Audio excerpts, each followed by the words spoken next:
Eh, Muy buenos días a todos. Bienvenidos al cuarto día de la semana de tópicos. En esta ocasión tenemos la introducción de Pedro Aguilar, que nos va a hablar acerca de Machine Learning y los fundamentos de esta rama de la ciencia. Entonces, sin más preámbulo, los dejo con el experto y espero disfruten la charla. Gracias. Bueno, buenas tardes, ya. Pues muchas gracias por haberme invitado. Em, Efectivamente vamos a hablar digamos, de cosas que tienen que ver con Machine Learning. El término que yo uso en español es aprendizaje estadístico. Pero en realidad vamos a, no tanto, por ejemplo, ver algoritmos o ver aplicaciones específicas de Machine Learning, sino vamos a ver que detrás de la posibilidad de que Machine Learning sea una disciplina exitosa, hay unos fundamentos muy formales que de hecho tienen implicaciones que van mucho más allá de aplicaciones específicas. Tienen, digamos, esos fundamentos em, tocan temas como la posibilidad de aprender por inducción. Un poco para introducir este tema de la inducción, para no agarrarlos pues tan en curva. Em, digamos que ya desde mucho tiempo atrás, desde los antiguos, desde Aristóteles, se mencionaba que había dos posibilidades o dos formas distintas de aprender. Eh, por un lado, era la posibilidad de aprender mediante, digamos, partiendo de un conjunto de hechos fundamentales y después usando las leyes de la lógica aristotélica para concluir hechos más elaborados, ¿no? Entonces, esa era una posibilidad de llegar a nuevas verdades. Otra posibilidad era justo la de la inducción, que era la de generalizar a partir de la experiencia, es decir, a partir de experiencias individuales y que son necesariamente finitas, llegar a el aprendizaje de conceptos, ¿no? Entonces, eh, ha sido un problema permanente el hecho de que parece que no hay una, o por mucho tiempo no había una fundamentación estricta de la posibilidad de aprender a partir del pasado. ¿Ok? Y bueno, me pueden preguntar lo que quieran en cualquier momento, ¿no? Esto de hecho es algo que hacemos todo el tiempo, digamos, el aprendizaje a partir de experiencias finitas. Em, por ejemplo, pues eh, ustedes saben que una red neuronal, ¿no? Si han escuchado este tipo de términos, necesita muchísima infraestructura tecnológica para poder diferenciar qué es un gato de lo que no es un gato, pero por ejemplo para un niño le toma muchos menos ejemplos, ¿no? Entonces, parece que hay algo ahí fundamental, ¿no? Un problema que discutir, y ese es justo el problema de la inducción. Entonces, en los fundamentos de Machine Learning está precisamente la posibilidad de aprender mediante la experiencia. ¿Ok? Entonces, imagínense que tienen 500 cuervos, ¿ok? Y conocen digamos, del cuervo 501, ¿no? Los primeros 500 cuervos fueron negros. Eh, bueno, ¿hay algún fundamento para pensar que el cuervo 501 tiene que ser negro también? Este es el problema de la inducción y, como les decía, no parece que haya un fundamento estricto, ¿no? Eh, una forma en que se resolvía este tipo de problemas era aludir a argumentos como el de la famosa navaja de Occam, digamos que es una especie de principio según el cual las hipótesis más simples, consistentes con los hechos, ¿no? Las explicaciones más sencillas, consistentes con los hechos dados, pues tienen mayor probabilidad de ser ciertas, ¿no? Entonces, si comparamos, por ejemplo, las dos hipótesis de todos los cuervos son negros, o la hipótesis de la mayoría de los cuervos son verdes o rojos, pero los primeros 500 cuervos que hemos visto son negros, pues parece que la primera hipótesis es mucho más sencilla y aparentemente mucho más probable de ser cierta. ¿Ok? Pero esto no queda tan claro porque no sabemos qué significa que una hipótesis sea más simple. No sabemos si es simplemente un aparato de lenguaje que, digamos, está entrenado para o puede expresar de una forma muy simple algunos hechos, pero expresa de una forma mucho más compleja otros, pero podría haber un lenguaje cuyos elementos fundamentales sean o aludan a aquellas cosas que otro lenguaje explique de una forma mucho más difícil, ¿no? Entonces, pues no queda estrictamente claro qué significa simple, ¿no? Y tampoco queda claro por qué esta ley tiene que, o por qué este principio tiene que ser verdad, ¿no? Digamos, qué propiedades tiene que tener la realidad para que la navaja de Occam funcione, ¿no? O sea, cierta en aparentemente muchos casos, ¿no? Y antes de que podamos decir que el cuervo 501 es negro, pues ¿cuántos cuervos tendríamos que haber visto antes, ¿no? A partir de cuántos cuervos, o a partir de cuántos ejemplos, podríamos pensar en generalizar, ¿no? Y una vez que además, digamos, llegamos a esa generalización, pues cómo identificamos, o más bien que llegamos a una cantidad suficiente de ejemplos, pues cómo podríamos llegar a una hipótesis, ¿no? Por ejemplo, de que el cuervo 501 tiene que ser negro.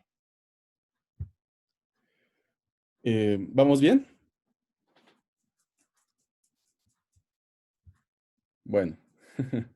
Sí, Entonces, gracias, Pedro. bueno, eh,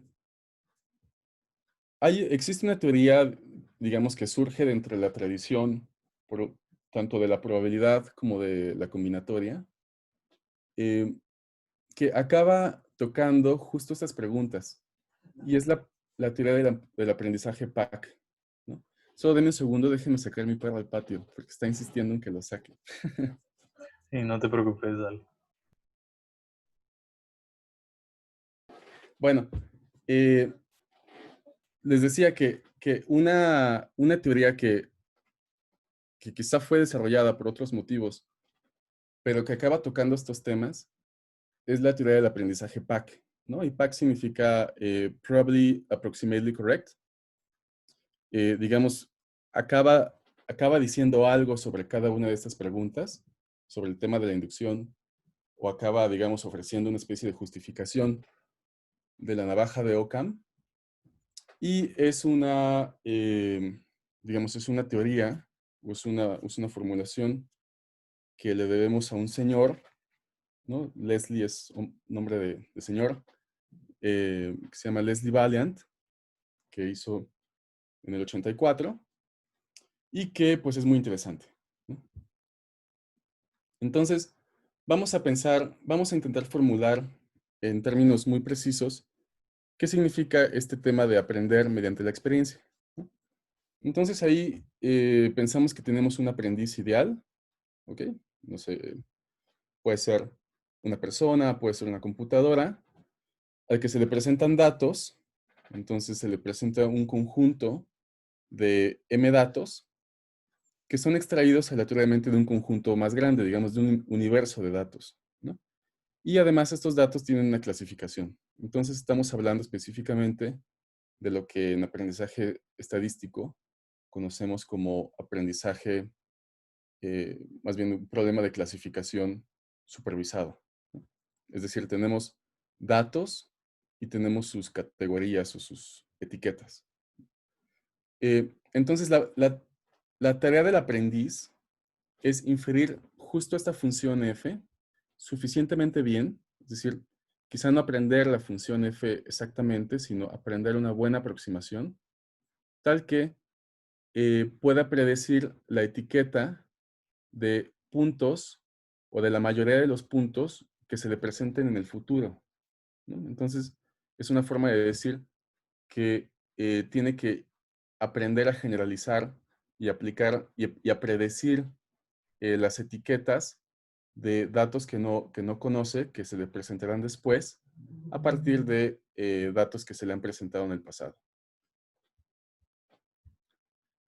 Entonces, un ejemplo puede ser que el aprendiz sea un banco, el universo puede ser el conjunto de las personas, y la función puede representar si una persona particular va a entrar en default si recibe un crédito, ¿no? Es decir, se va a dejar de pagar o no va a dejar de pagar. Entonces, en este caso, eh, esta cosa es el universo de personas y las categorías son, em, digamos, es un conjunto binario, sí o no. O podría ser que el aprendiz pues, sea un físico, un fenomenólogo de altas energías, ¿no? Si nos queremos poner más sofisticados. Eh, el universo sea el conjunto de valores, por ejemplo, digamos, que puedan tomar los parámetros de una extensión del modelo estándar de física de partículas. Y F puede representar si una extensión particular con parámetros alfa y beta conduce a predicciones pues, que checan bien con los datos experimentales. Entonces, este también es un problema de clasificación binaria. Entonces, bueno, formalmente, ¿qué es lo que sabe el aprendiz? Pues el aprendiz sabe cuál es el dominio, entonces sabe cuál es el universo cuyos ejemplos o cuyas instancias les quiere asignar una etiqueta. Conoce el conjunto de etiquetas, entonces en los casos que acabamos de ver, las etiquetas son dos, es un problema binario, pero las etiquetas podrían ser más o incluso podría ser un continuo de etiquetas y en ese caso el problema de clasificación se vuelve un problema de regresión, ¿no?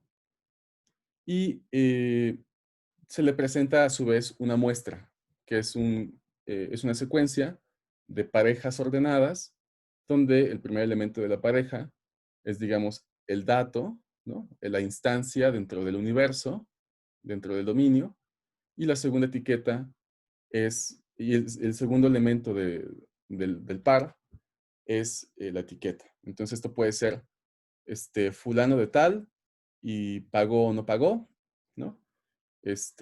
O puede ser em, una extensión del modelo estándar, ¿no? Una teoría de física de partículas nueva con unos parámetros alfa y beta. Y esto puede ser si las predicciones que resultan de esa nueva teoría son compatibles con la realidad.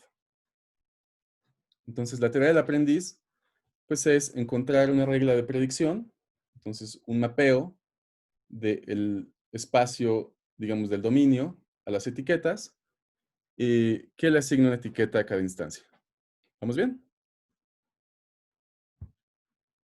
Sí, gracias. Bueno, eso no es toda la historia. Se necesita también especificar pues, cómo se generan los elementos en el dominio. Entonces, por ejemplo, cuando estamos hablando del banco, pues cuando pensemos en las distintas personas que solicitan un crédito, pues probablemente, por ejemplo, la distribución de personas que solicitan crédito, pues no sea homogénea con la edad o no sea homogénea con los ingresos. Puede que personas de cierta edad pidan créditos con mayor frecuencia o personas con ciertos ingresos no pidan créditos, ¿no? Alguien que gana demasiado no necesita un crédito, etcétera. Entonces, o en el caso de física de partículas, pues puede que exista también una distribución sobre el espacio de parámetros que tenga que ver, no sé, quizá con la proclividad del físico teórico a elegir esa pareja de pares, ¿no? Esa pareja de parámetros, no sabemos. Entonces, en principio hay una distribución sobre el dominio, ¿no? Y entonces cuando se elige un elemento del dominio, cuando yo tomo un punto en específico, pues lo tomo con cierta probabilidad, lo tomo según con la probabilidad que me dicta mi distribución, ¿ok? Y esta distribución, pues ustedes saben que induce una medida sobre este espacio. ¿Estamos bien? Entonces, la forma en que yo elijo una pareja ¿no? Es pues de forma aleatoria. ¿Con qué probabilidad? Pues eso lo dicta esta distribución. Entonces tomo un punto del dominio según esta distribución y luego lo etiqueto según una función de clasificación que desconozco, pero es la que tengo que encontrar. ¿Ok? Y también necesito una forma de definir pues, qué tanto me estoy equivocando. Entonces, una vez que, por ejemplo, he elegido una función que según yo eh, se aproxima a la función que estoy intentando aprender, pues necesito poder decir qué tan correcta es o qué tanto se equivoca. Entonces necesito una medida de riesgo o de error y en este caso, pues simplemente la medida es qué tanto se equivoca mi predictor, digamos, sobre todo el universo. Entonces, por ejemplo, si este es todo mi universo, estoy pensando, por ejemplo, en el caso de física de partículas, mi universo, pues básicamente es, por ejemplo, un cuadrado de, de digamos que donde toman valores los parámetros alfa y beta. Si, por ejemplo, esta línea punteada representa el separador real entre las teorías que son exitosas o que llevan a predicciones exitosas y la teoría que lleva a predicciones fallidas, eh, pues digamos, el predictor que estoy intentando aprender, pues es precisamente este, ¿no? Entonces supongo que me presentan datos y yo llego a un predictor que es justo este predictor H, ¿no? Entonces, en esta zona, digamos, por encima de esta línea continua, H predice que las teorías son ciertas, ¿no? Mientras que, por ejemplo, en esta región, F predice que las teorías son inválidas, ¿no? Entonces aquí hay una discrepancia. Aquí básicamente H se está equivocando, ¿no? Acá, por ejemplo, em, en esta zona, por debajo de esta línea continua, H dice que las teorías son inválidas, pero sabemos porque por la línea discontinua, que en esta pequeña región las teorías son válidas. Entonces aquí también se está equivocando H, ¿no? Entonces toda esta es la región, digamos, este pedazo. No sé si pueden ver mi cursor. ¿Pueden ver mi cursor? Sí, sí lo podemos ver. Ah, bueno. Entonces este pedazo, ¿no? Más este pedazo es donde se equivoca mi predictor. ¿Estamos bien? ¿Y qué tamaño tiene este pedazo? Pues el tamaño inducido por la medida, bueno, por la distribución. ¿Ok? Entonces, este se conoce como el error de generalización. Es básicamente la probabilidad de que yo tome un punto en el dominio donde mi predictor H se equivoque. Es decir, donde mi predictor H prediga algo distinto a lo que predice el clasificador de a de veras, ¿no? Bueno, el problema con esta medida es que pues es inaccesible porque yo no conozco mi F, no conozco cuál es pues este separador. Si lo conociera, pues ya acabé, ¿no? Ni conozco la distribución. Entonces no tengo forma de calcular este, esta medida de error. ¿Estamos bien? Ya saben que me pueden preguntar en cualquier momento. Sí, Pedro, digamos, Sí. en este caso, como se está trabajando con probabilidades, pues em, tal vez no es muy común, pero se podría llegar a tener un caso de interpolación de datos, ¿no? ¿En qué sentido? Digamos que el modelo que yo escogí, en lugar de estar prediciendo, simplemente está interpolando mis datos. Es decir, sus, en el caso de los cuervos, por ejemplo, teníamos 500 cuervos color negro. El modelo hubiera predicho que el cuervo 501 debería de ser color negro, ¿no? Sí. Digamos, ¿cómo se puede hacer para lidiar con este problema? ¿Qué mecanismos existen dentro de Machine Learning para lidiar con este como inconveniente? Pues es que creo que lo que estás llamando interpolar es precisamente lo que yo estoy llamando inducción.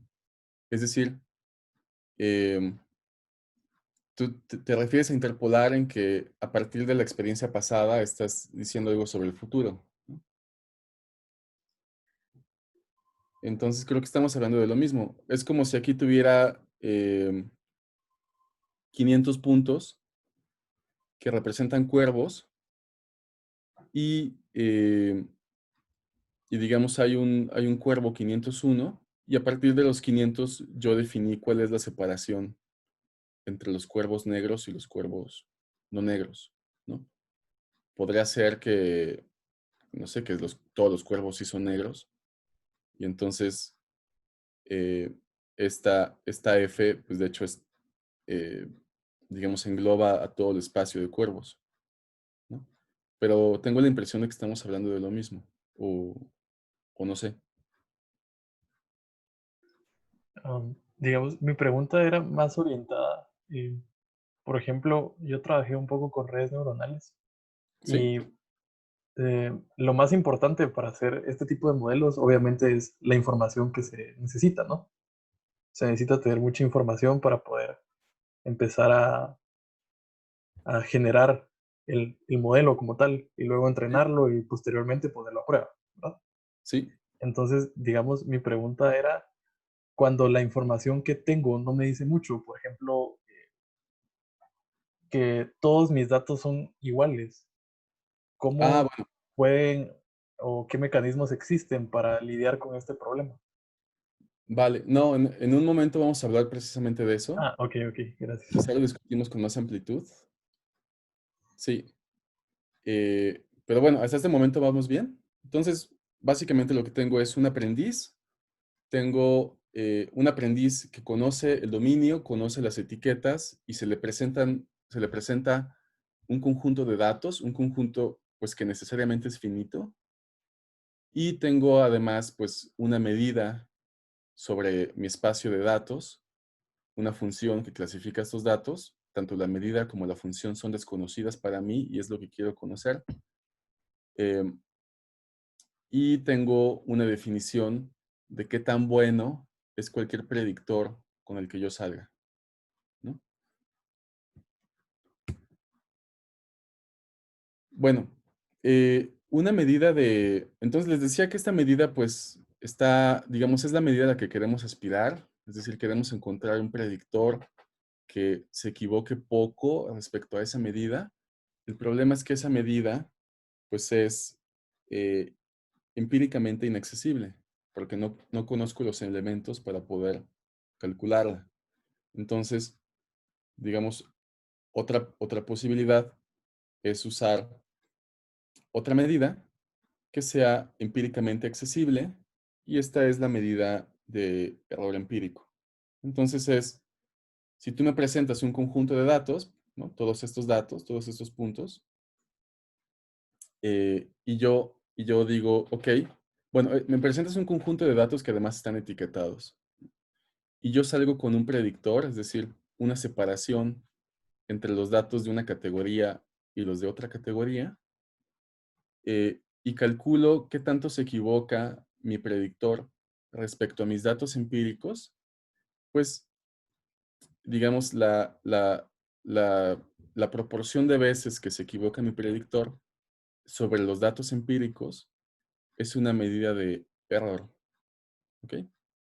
El problema con esta medida de error, ¿no? Entonces, por ejemplo, aquí, eh, no sé si estos son mis puntos y palomita es que el dato es de la categoría positiva, la categoría palomita, y tachecito es que el dato es de la categoría tachecito, y salgo con este predictor, pues entonces aquí de hecho mi predictor no se está equivocando. Pero por ejemplo, si fuera así, y yo digo que los datos dentro de este cuadrado, de este rectángulo, son positivos, y este dato está dentro del rectángulo, entonces aquí me estoy equivocando Y básicamente mi error empírico es el número de datos en que se equivoca mi predictor.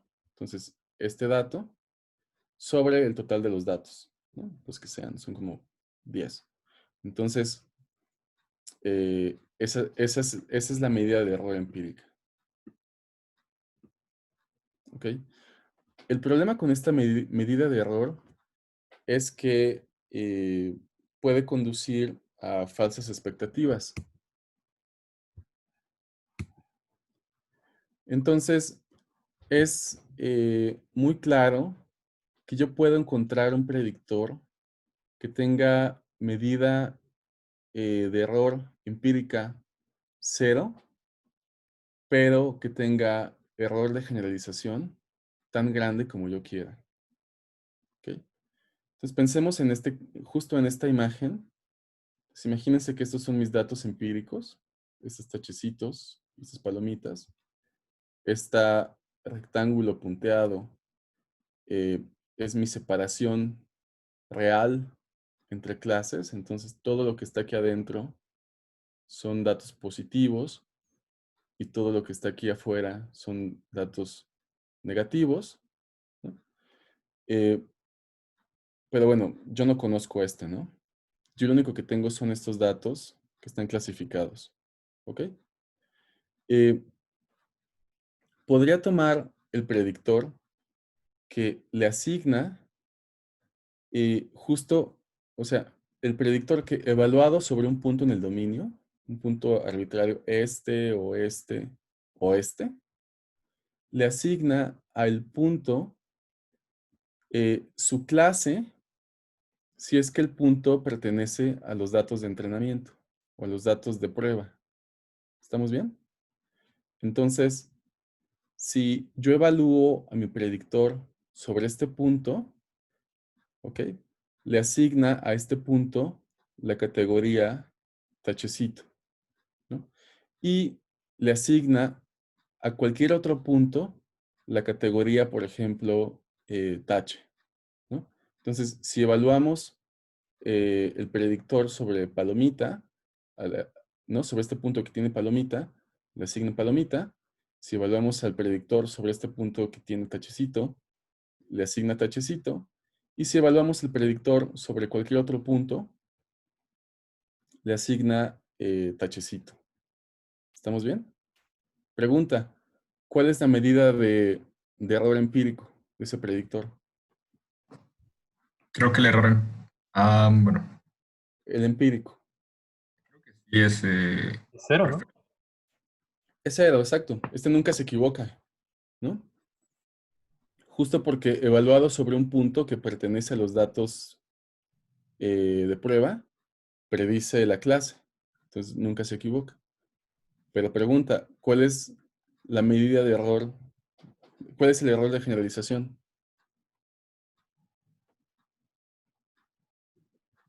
Va a estar malo para cualquier otra predicción que tengamos. Exacto. Bueno, en Para particular, cualquier otra. fuera del cuadrado, va a asignar tachecito. Entonces aquí no se va a equivocar, ¿no? Pero aquí adentro le va a asignar a todo lo que no es, todo lo que no tenía palomita, o todo lo que no pertenece a los datos de entrenamiento, le va a asignar tachecito también, ¿no? Como estos son datos finitos, pues su medida es cero. Entonces, básicamente, ¿cuánto se va a equivocar? Pues el tamaño de todo este pedazo, según la medida, ¿no? Entonces, ahí tenemos un predictor que pues tiene error empírico cero, pero tiene error de generalización grande, finito, ¿ok? Entonces, bueno, ¿cuál es el problema con esto? Em, el problema es que este conjunto de hipótesis es demasiado grande. Es decir, yo cuando tomé en cuenta esa hipótesis que, que tiene esta propiedad, que no se equivoca en los datos de entrenamiento, pero se equivoca muchísimo, generaliza súper mal, pues no puse ninguna restricción sobre el tipo de funciones que voy a tomar en cuenta como posibles predictores.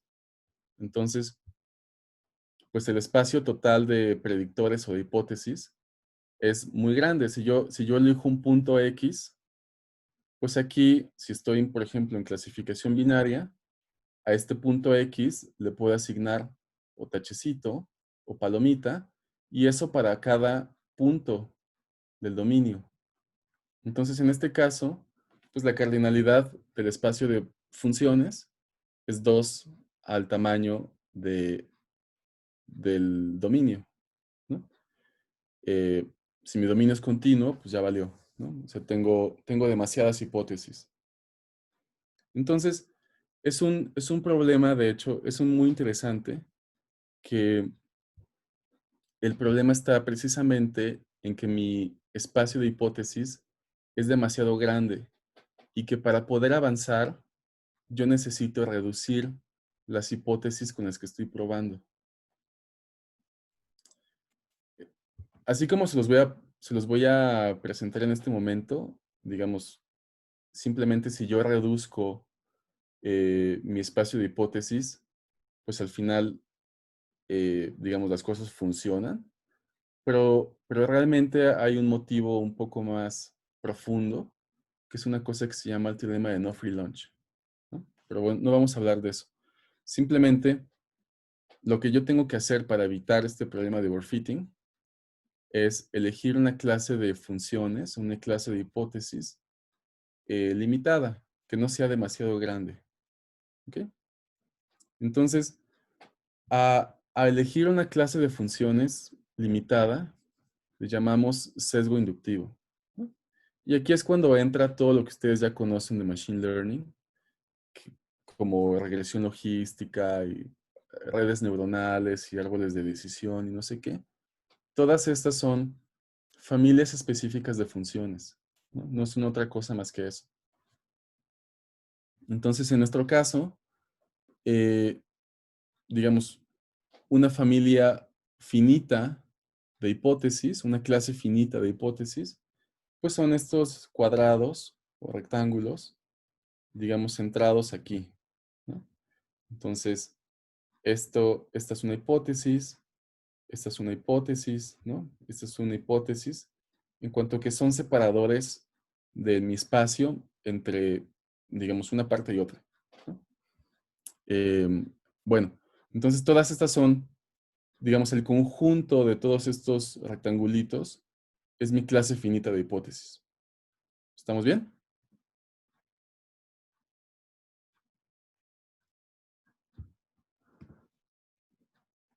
Y lo que vamos a hacer ahora, pues es, eh, dado de, un conjunto de puntos de prueba, pues buscamos la hipótesis que minimice el riesgo empírico. Y la esperanza es que después de haber tomado una clase de hipótesis más reducida, la hipótesis que minimice el error empírico sea también una hipótesis que minimice, o más bien que tenga un error de generalización bajo, ¿no? El problema con el overfitting fue que teníamos una hipótesis con un error empírico cero, pero que tenía un error de generalización grande. Lo que queremos ahora es que la hipótesis que minimiza error empírico sea también una hipótesis que tenga error de generalización bajo. ¿Ok? Y lo que estoy diciendo que funciona para esos casos es elegir una clase de hipótesis finita. ¿Estamos bien?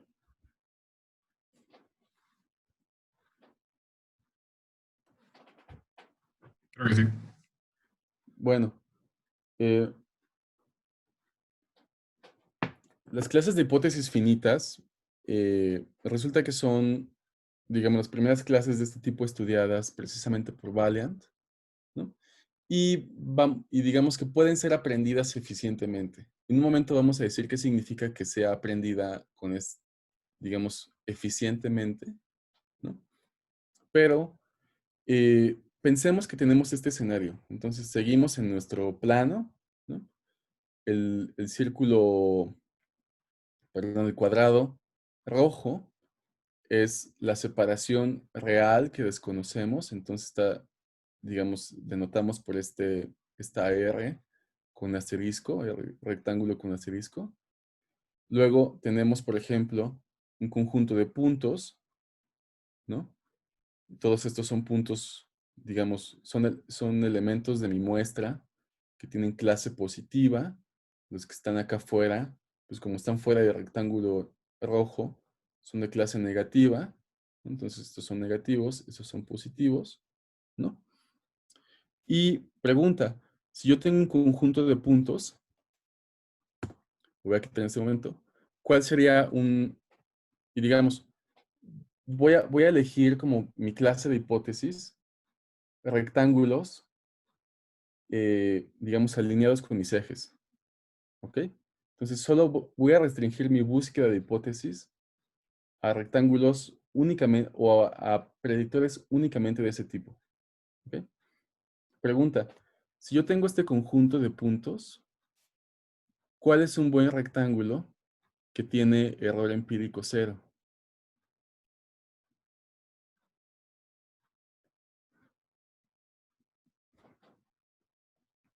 Tal vez cualquiera que es como el que estaba dibujado, como cualquiera que contenga todos los signos más adentro y no Eh, contenga, Exacto. O sea, puede ser, por ejemplo, pudiera ser hasta más grande, el pero rectángulo más pequeño que contiene a todos los positivos, perdón, más grande sí, no, más pequeño que contiene a todos los positivos, ¿no?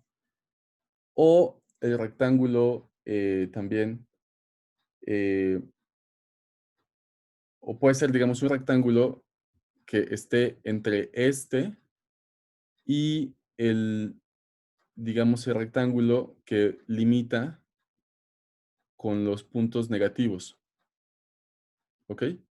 Entonces, cualquiera de todos estos es un rectángulo que tiene error de generalización, error empírico cero, ¿ok? Entonces no hay uno solo, ¿no? Pero en particular me tomo ese, ¿ok? Pregunta, ¿cuál es, para este rectángulo, cuál es el error de generalización?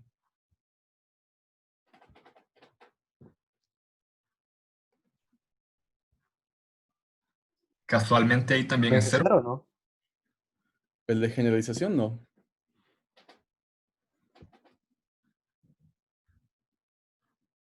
O sea, dijimos que el de verdad es el rectángulo rojo, ¿no? Entonces, un punto aquí, rojo le asigna positivo, el punteado le asigna positivo. Por un punto aquí, Ah, bueno, ya cuando exacto. tengamos mayor muestra no puede que falle. Entonces, si tengo un punto aquí, o sea, pero mi error de generalización implica que yo tengo que probar sobre todos los puntos, ¿no? Entonces, en particular voy a evaluar si mi predictor aquí eh, se equivocaría, ¿no? Y aquí sabemos que la clase es positiva, pero este rectángulo punteado le asigna la clase negativa. Entonces, este predictor se equivoca en todo este pedazo, ¿ok? Entonces, toda esta área gris, digamos el tamaño del área gris, es el error de generalización. ¿Estamos bien? Sí. Bueno, por qué yo tuve ese rectángulo y no otro? Pues esto dependió precisamente de los puntos. Bueno, por un lado yo lo que quiero es que este error de generalización pues no sea demasiado grande, ¿no? Entonces, de qué dependió que yo obtuviera precisamente este? Pues dependió precisamente de los datos de entrenamiento que se me presentaron. ¿Qué malo podría pasar? Bueno, pues lo que mencionaba el compañero. Por ejemplo, que, digamos, cada dato de entrenamiento lo extraigo de forma aleatoria. Entonces, de hecho, mi conjunto, mi muestra es una muestra aleatoria, ¿no? Que extraigo con cierta probabilidad, ¿no? Cada dato lo extraigo según la distribución de, ¿no? Mi distribución. y lo extraigo, estoy asumiendo que lo extraigo de forma independiente a los demás datos que he extraído, ¿no? Pero entonces, que yo acabe con una cierta muestra es un hecho aleatorio, ¿ok? Podría haber acabado con una muestra súper mala, como esta, o como esta, de datos que estén, por ejemplo, muy confinados, y entonces yo salga con este predictor, que es un predictor bastante malo, ¿no? Porque aquí el error de generalización es muy grande, ¿no? Y aquí peor. Entonces, cuando hablábamos de si los 500 cuervos fueron negros y el 501 tiene que ser negro, ahí el problema específicamente tiene que ver con que no sabemos si el mundo nos jugó una mala pasada, ¿no? Y no sé si nos engañó por completo, eh, y entonces nos presentó un conjunto sesgado de datos, ¿no? Que es precisamente lo que está pasando aquí, ¿ok? Entonces, eh, pues precisamente esto podría pasar, y sobre esto no tenemos control porque no conocemos justo cuál es la distribución. No tenemos control sobre qué datos de la muestra extraemos aleatoriamente. Lo único que sabemos es que los extraemos con cierta probabilidad que tampoco conocemos, ¿no? Entonces, esto es lo malo que podría pasar. Lo que queremos en realidad es eh, calcular qué tan probable es que extraigamos una muestra, ¿ok? Y esa muestra nos conduzca a una hipótesis que se equivoque demasiado. Es precisamente eso lo que queremos acotar, ¿no? Queremos acotar la probabilidad de extraer unos datos de entrenamiento que conduzcan a una hipótesis que sea mala, ¿ok? Que aunque tenga error empírico cero, el error de generalización sea alto. Ese es el problema. ¿Estamos bien? Sí, sí, más o menos vamos juntos. Sí, suena bien. Entonces, esa es la garantía, ese es precisamente el trabajo de Valiant, ¿no? El poner condiciones sobre ese hecho. Entonces, aquí básicamente, pues lo que queremos es entender, eh, o sea, aquí básicamente, ¿por qué obtuvimos este rectángulo y no otro? ¿No? Pues lo obtuvimos porque obtuvimos precisamente estos datos de entrenamiento, ¿no? Y este predictor, pues es el que minimiza el error empírico respecto a estos datos, ¿no? Entonces queremos entender cuáles son los predictores para los cuales existe una muestra, digamos, los predictores malos que estén asociados a una muestra, ¿no? ¿Cuáles son los predictores malos que resultan de minimizar sobre una muestra que nos está engañando, ¿no? Bueno, ¿qué significa que un DAT, o sea, si hubiéramos tenido un predictor que se acercara más a esta frontera, ¿no? Significaría que es un predictor que está en esta región eh, gris, ¿no? ¿Cuál es la probabilidad de obtener esa región, de obtener un punto en esa región gris? Pues,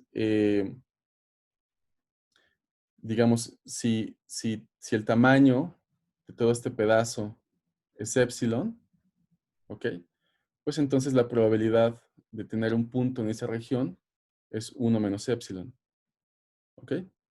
Entonces la probabilidad de tener n puntos que no cayeron en esa región, pues es 1 menos epsilon a la m, ¿no? Y eso está acotado por e a la menos epsilon m, ¿no? Eso para un predictor que me hizo esa mala jugada, ¿no? Eh, como hay, digamos, a lo más un tamaño, pues tamaño de la clase de predictores, pues entonces la probabilidad eh, de que yo tenga una clase, que yo tengo una muestra que me conduzca a un predictor que me engaña, pues es el tamaño de la clase de predictores por la probabilidad de que ninguno de mis puntos quede en una región de tamaño epsilon. ¿Ok? Y eso es lo que acoto por delta. ¿Ok? Entonces, esto nos da esta relación entre el tamaño de la clase de hipótesis, el error que yo estoy, digamos, el error de mi predictor que estoy dispuesto a admitir, el número de datos en el conjunto de entrenamiento y la probabilidad de obtener unos datos de entrenamiento que me conduzcan a un predictor que se equivoca en más que epsilon. ¿Ok?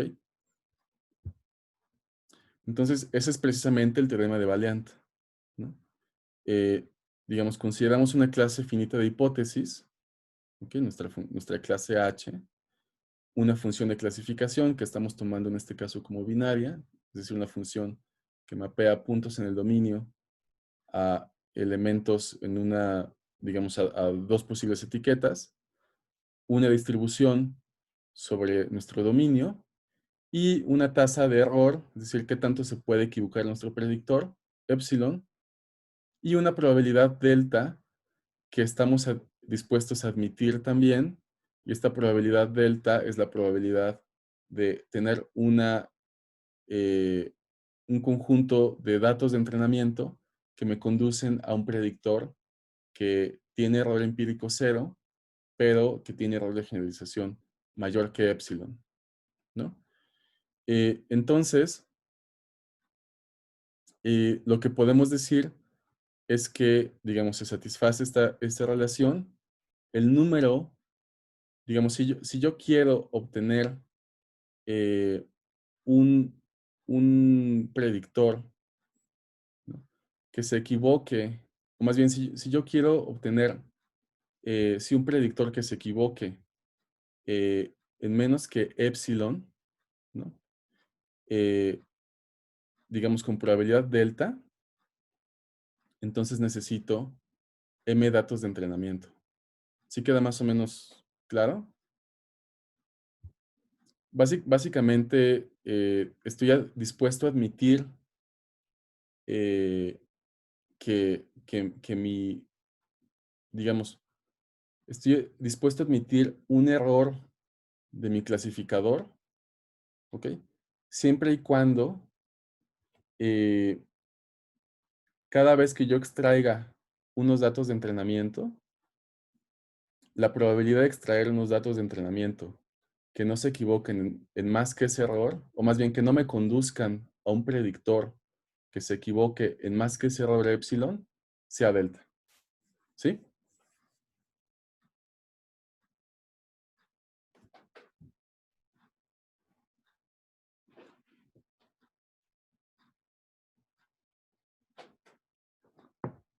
Igual si quieren, volviendo por ejemplo a esta diapositiva, lo que está diciendo el teorema de Valiant es que si yo elijo un número suficiente de puntos en mis datos de entrenamiento, la probabilidad de que pase esto, es decir, la probabilidad de que tenga datos de entrenamiento que conducen a una hipótesis que se equivoca mucho, es cada vez más pequeña. Entonces, entre más datos de entrenamiento, eh, digamos, menor es la probabilidad de que esos datos de entrenamiento me conduzcan a una hipótesis que se equivoque demasiado. ¿Ok?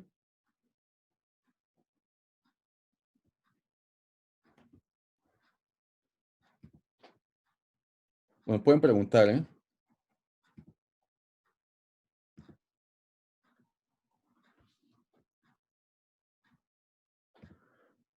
Em, bueno, eh, y cuántos datos de entrenamiento necesito? Pues necesito esta cantidad, ¿no?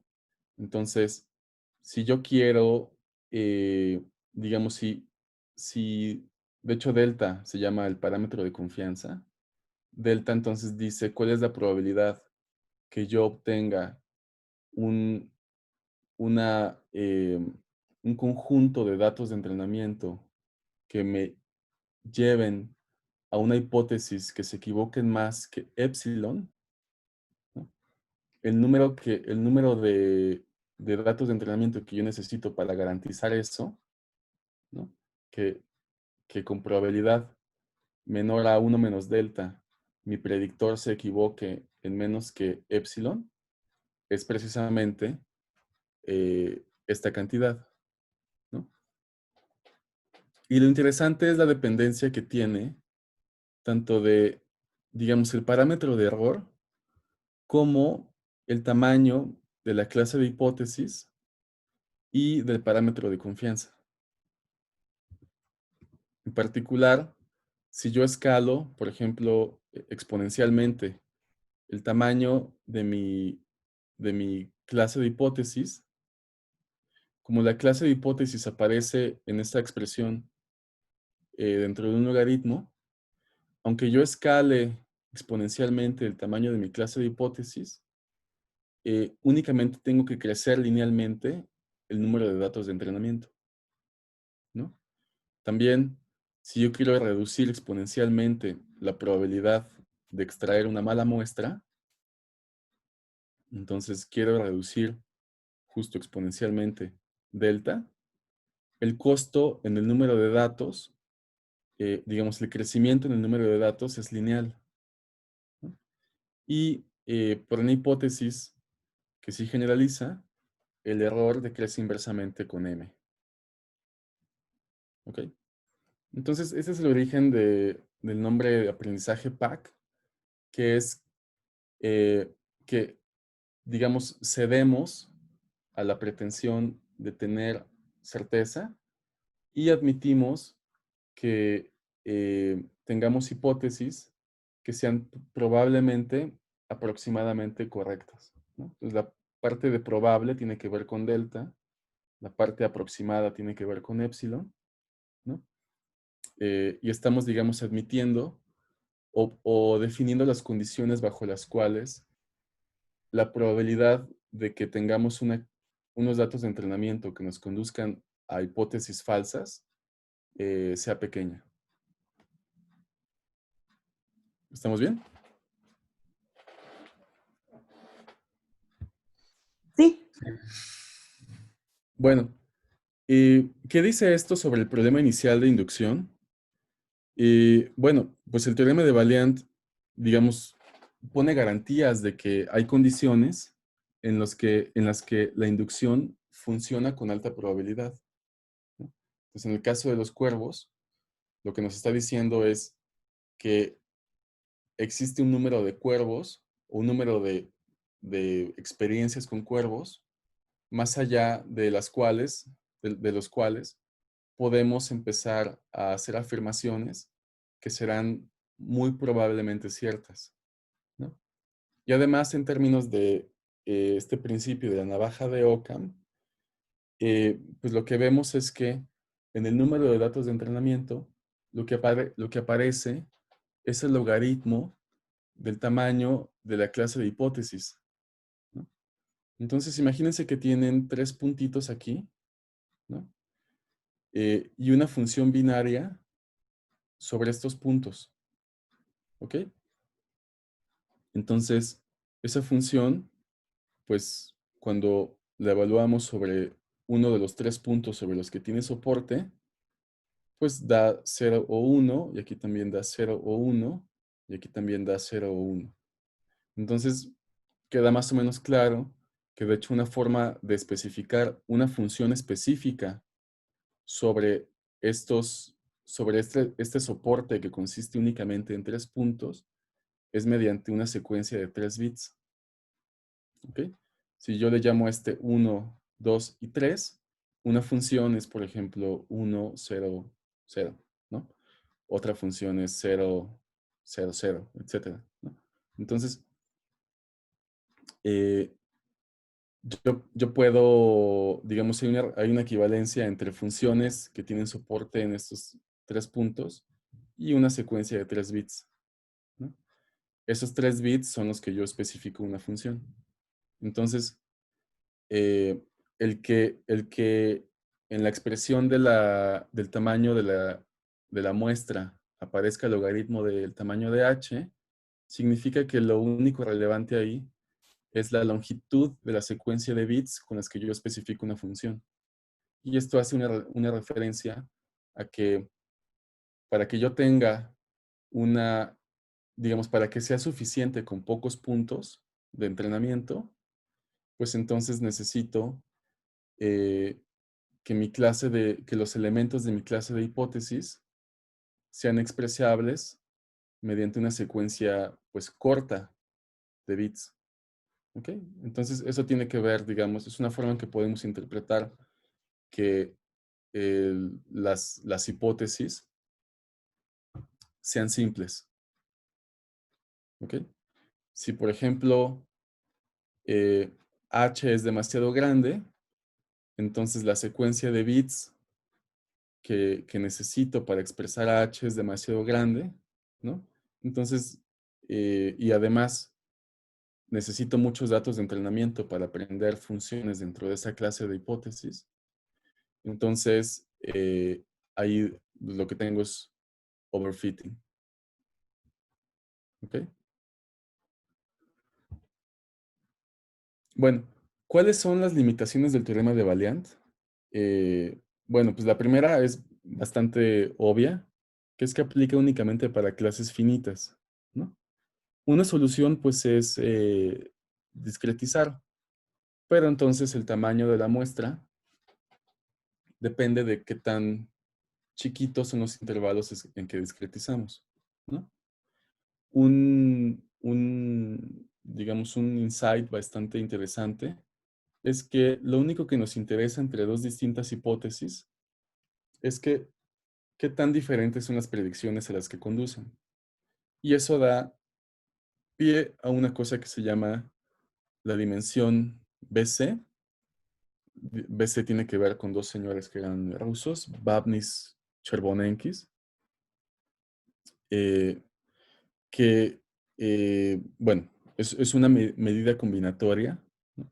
Y de hecho lo interesante es que lo realmente relevante para definir el tamaño de los datos de entrenamiento que necesitamos es la dimensión BC, ¿no? ¿Qué es la dimensión BC?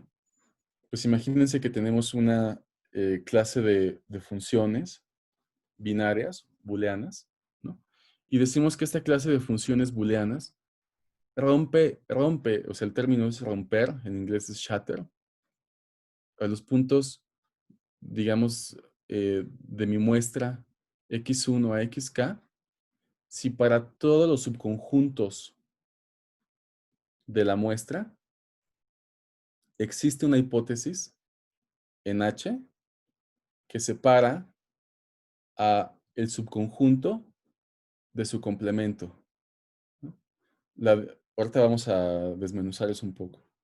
La dimensión BC de la clase de la clase de hipótesis es el entero más grande, digamos, es el tamaño de puntos más grande que es roto por la clase. Entonces vamos a ver un ejemplo, ¿no? Entonces supongamos que estamos en el plano, ¿ok? Entonces mi dominio es el plano y mi clase de hipótesis son separadores lineales, ¿no? Entonces líneas rectas, básicamente. Entonces, por ejemplo, si yo tengo 3 puntos,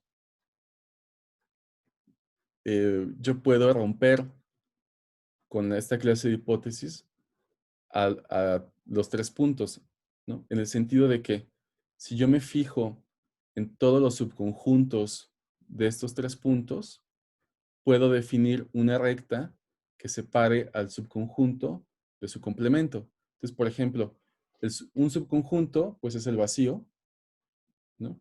Entonces, pues ahí no tengo nada que separar, ¿no? Otro subconjunto, por ejemplo, es este puntito, ¿no? Entonces, justo esta recta separa a este puntito de su complemento. Y a la vez separa a estos dos puntitos, ¿no? o sea, el subconjunto de esos dos puntitos del complemento, ¿no? Otro subconjunto es este puntito y esta línea recta separa a este puntito de su complemento y viceversa, ¿no? Separa estos dos de este. Y para este puntito, este otro subconjunto, esta otra recta separa a este puntito de su complemento. Entonces aquí decimos que, que esta clase de hipótesis, bueno, decimos que esta clase de hipótesis, ¿no? Las líneas rectas, que en este caso son afines, separan al conjunto de tres puntos. Entonces, en este caso, la dimensión de Babnis-Chervonenkis de esta clase de hipótesis es por lo menos 3. ¿Ok? Se puede demostrar que para 4 puntos no hay una forma de separar a estos 4 puntos mediante, digamos, de romper a los 4 puntos mediante líneas. ¿Ok? Entonces, si eso no se puede, si no hay un conjunto de 4 puntos cuyos subconjuntos puedan ser separados de su complemento mediante líneas, entonces la dimensión de Babnis-Chervonenkis se queda hasta 3. ¿Ok? Entonces hay un resultado muy interesante, que este teorema de Bloomer y compañía, que dice que realmente el tamaño, digamos, el número de puntos que necesitamos para garantizar un parámetro de error y un parámetro de confianza, epsilon y delta, tiene que ver únicamente, bueno, tiene que ver específicamente con la dimensión BC de la clase de hipótesis, ¿no? Y este teorema es válido para clases de hipótesis finitas o infinitas. Bueno, otra limitación del teorema de Valiant es que no nos dice nada sobre cómo encontrar a la hipótesis. Únicamente nos dice que existe una hipótesis, ¿no? o que se puede encontrar una hipótesis con cierta probabilidad que se equivoca en menos que tanto, ¿no? Pero no nos dice nada específicamente sobre cómo encontramos esta hipótesis. Aquí entrarán muchas cosas que ustedes ya conocen, como métodos de optimización, etcétera, pero Valiant no nos dice nada sobre esto, ¿no? Entonces, digamos que el problema no está resuelto. Digamos, tenemos una garantía de que esa hipótesis existe, una hipótesis buena existe, a partir de cierto número de datos de entrenamiento. Y podríamos estar contentos, digamos, de que podemos encontrar esa hipótesis si y solo si tenemos una certeza de que esa hipótesis es computable de forma eficiente. Porque si es una hipótesis que sabemos que existe, pero para llegar a ella es demasiado complicado, pues entonces el problema no está resuelto, ¿no? Y de hecho, digamos, se sabe que para algunos casos de algunas situaciones de aprendizaje estadístico, a pesar de que Valiant nos garantice que hay una hipótesis o que sí, que podemos encontrar con alta probabilidad eh, datos de entrenamiento que nos conduzcan a una hipótesis que se equivoca un poco, eh, encontrar la hipótesis en algunos casos puede ser un problema, eh, digamos, NP. ¿Ok? Entonces, digamos, ese es como otro pedazo donde la complejidad computacional tiene un papel importante, ¿no? Y la tercera limitación del teorema de Valiant es que siempre estamos asumiendo que los datos en los que vamos a probar nuestro predictor son extraídos de la misma distribución de los datos, digamos, de la misma distribución de los datos que nos sirvieron para obtener nuestro predictor, ¿no? Entonces, los datos futuros vienen de la misma distribución que los datos pasados. Entonces, ok, sirve para predecir datos históricos, pero no sirve para enfrentarse a situaciones nuevas. Entonces, no sirve para, por ejemplo, entender cómo pensaba Einstein. ¿Ok? Entonces, eh, bueno, esto es todo lo que tengo que decirles. Pero un poco mi intención es como mostrar las complejidades, mostrar específicamente qué es lo que hacen los algoritmos de aprendizaje estadístico. Buscan, o más bien encuentran hipótesis o son capaces de encontrar con alta probabilidad hipótesis que se equivocan poco, pero básicamente hacen eso y ya, ¿no? Al menos en este escenario. Todas estas cosas sobre inteligencia artificial y no sé qué, pues quedan, digamos, bajo esta perspectiva, quedan ubicadas como un poco sueños lejanos. No sé si tengan dudas o preguntas. Em, sí, gracias, Pedro, por tu intervención. ¿Cómo vamos a manejar las preguntas? Si alguien tiene, puede levantar la mano y le cedemos la palabra.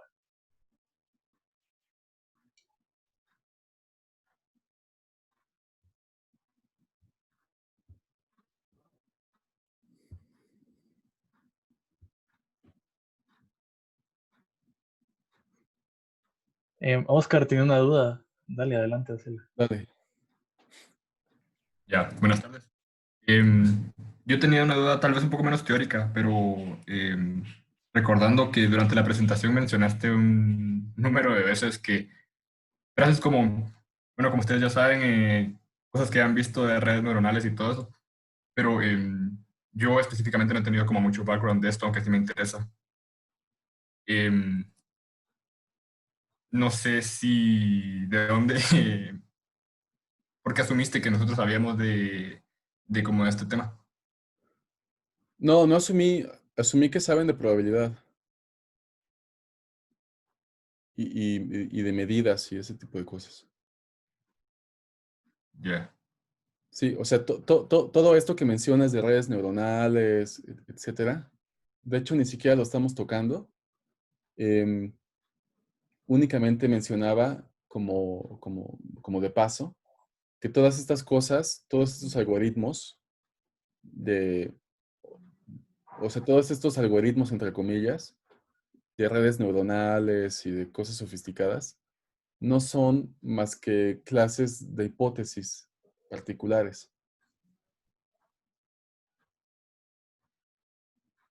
ya, O sea, a fin de cuentas, una red neuronal no es más que una cierta composición de funciones. Tiene ahí un conjunto digamos, no es más que una función sota que contiene un conjunto de parámetros, ¿no?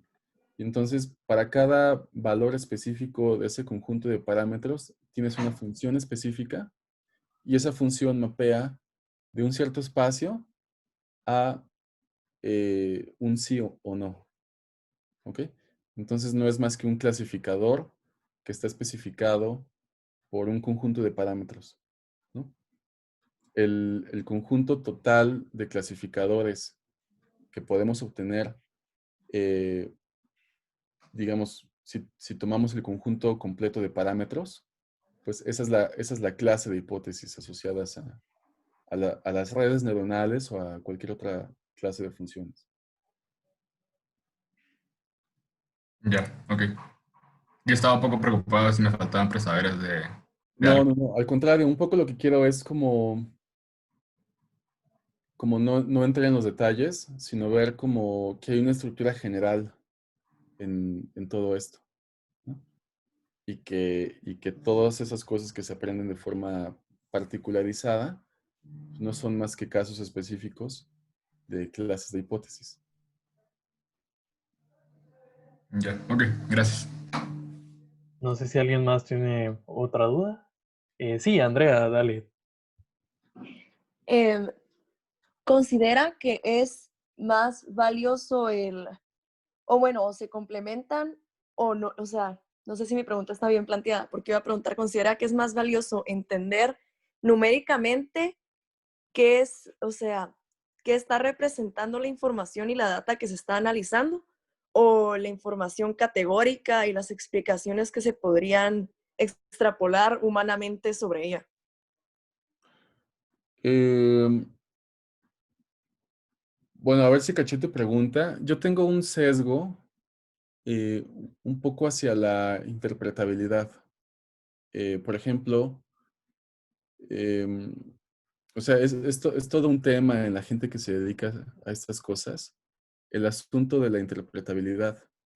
Y es un tema, digamos, pues que tiene también un carácter social, en el sentido de que si de pronto le vamos a ir delegando a máquinas tomar decisiones en la sociedad, eh, pues entonces quisiéramos entender o garantizar que esas máquinas, pues de alguna forma, cuando toman decisiones, se ajustan a nuestros principios o que entendemos qué es lo que están haciendo, ¿no? Entonces hay muchos casos en que los algoritmos que resultan de este procedimiento, ¿no? De escoger una clase de hipótesis, tener un conjunto de datos de entrenamiento y luego encontrar la hipótesis que minimice el error empírico y no sé qué. Al final la hipótesis que resulta, o sea, la red neuronal, por ejemplo, específica que resulta, no nos permite entender realmente, no nos permite interpretar realmente cómo es que está decidiendo que una cosa es gato y la otra cosa no es gato, ¿no? Entonces, digamos, si por ahí va tu pregunta y puedes puedes repreguntar. Yo me inclino mucho por las clases de hipótesis que conduzcan a hipótesis interpretables. No sé si por ahí va la pregunta. Sí, precisamente eso, digamos, no tanto a reducirlo a una respuesta de sí y no, sino más a un por qué. Exacto. O sea, hay clases de hipótesis que te permiten un poco indagar en ese tipo de cosas, como árboles de decisión, por ejemplo. Y hay otras en las cuales es muy difícil, como redes neuronales, ¿no?